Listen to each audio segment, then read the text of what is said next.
Spider-Man The Animated Series debe regresar.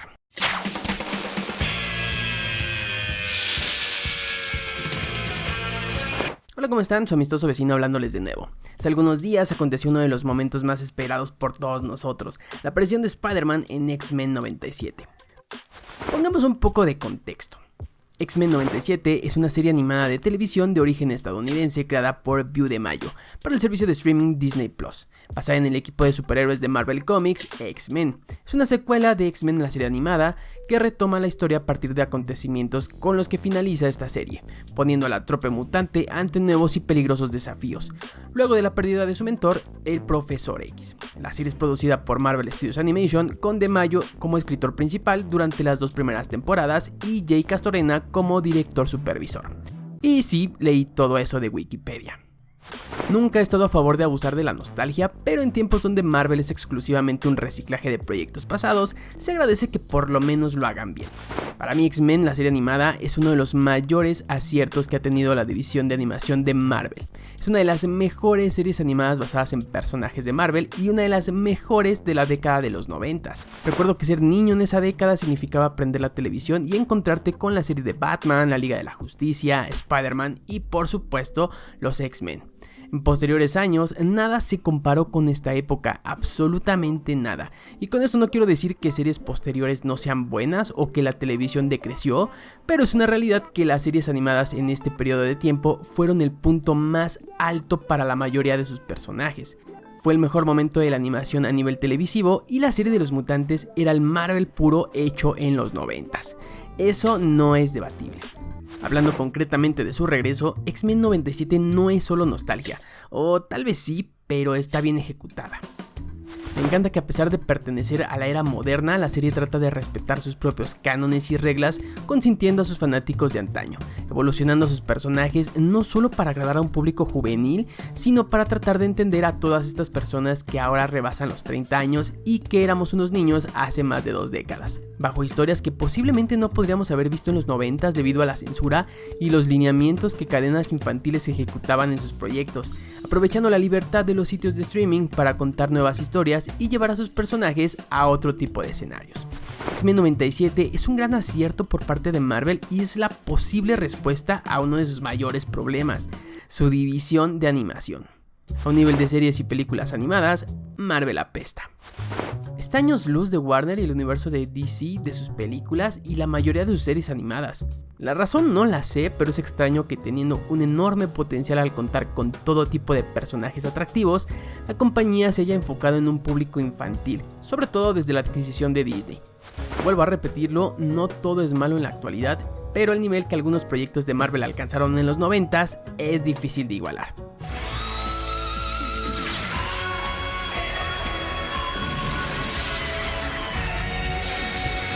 Y así es como llegamos a Spider-Man.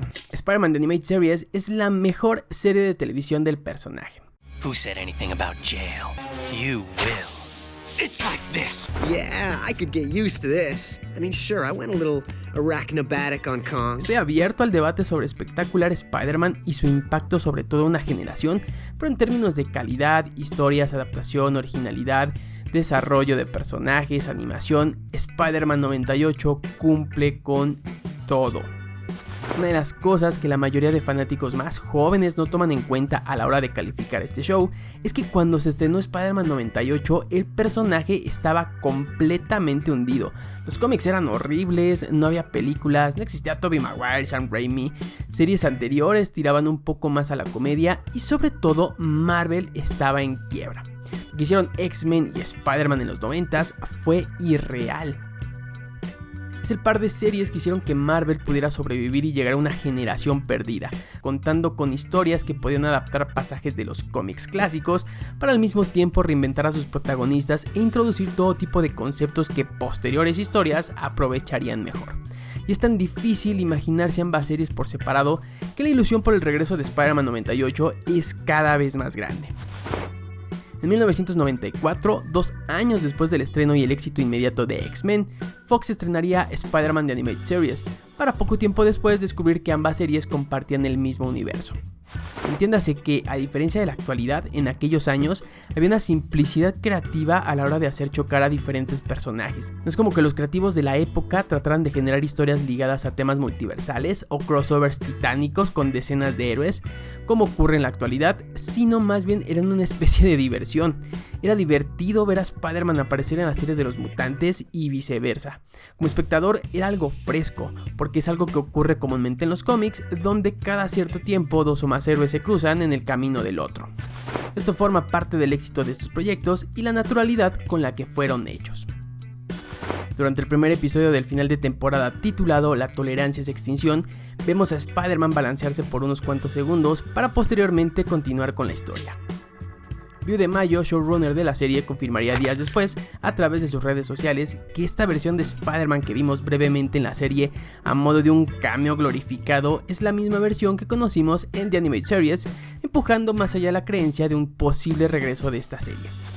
En tiempos pasados, John Semper, productor y autor intelectual de Spider-Man 98, ha mostrado sus intenciones por traer de regreso el show, por lo menos para una última temporada que logre darle un digno final a su protagonista y resuelva el hueco argumental creado alrededor de la figura de Mary Jane. Volviendo en el tiempo, el final de Spider-Man 98 generó un conflicto entre su audiencia porque, a pesar de ser completamente planeado por sus responsables, ofreciendo una despedida emotiva contando con la participación de Stan Lee, no se resolvió la trama de Mary Jane, quedando en el aire qué había pasado con ella. Revivir la serie significaría poder encontrar una respuesta a este problema, pero también la gran oportunidad de profundizar en muchas otras historias que quedaron inconclusas y que no llegamos a ver. Pero sobre todo es la oportunidad ideal de regresar a Spider-Man a un nivel de madurez que las recientes series del personaje han perdido. Oscorp Industries. Es frustrante, hablando como un seguidor de cierta edad, no tener un proyecto que salga de las reglas impuestas por Disney en recientes años, con Peter Parker cursando la secundaria prácticamente en todas sus versiones. Vemos lo mismo todo el tiempo, y eso es bastante desgastante. Así que, ¿a quién engaño? Por favor, Disney, regrésame a este Spider-Man. Sería sumamente extraño que, al igual que en los 90s, Spider-Man The Animated Series reviviera exactamente 2 años después del estreno de X-Men 97. ¿Qué probabilidades de que esto ocurra existen realmente? Yo diría que muchas. Y eso es todo por hoy, chicos, gracias por llegar hasta el final del video. Háganme saber todas sus sensaciones sobre este tema en los comentarios. No olviden seguirme en mis redes sociales que encuentran en la descripción del video y activar las notificaciones para no perderse ningún video, ya que estaré muy activo nuevamente.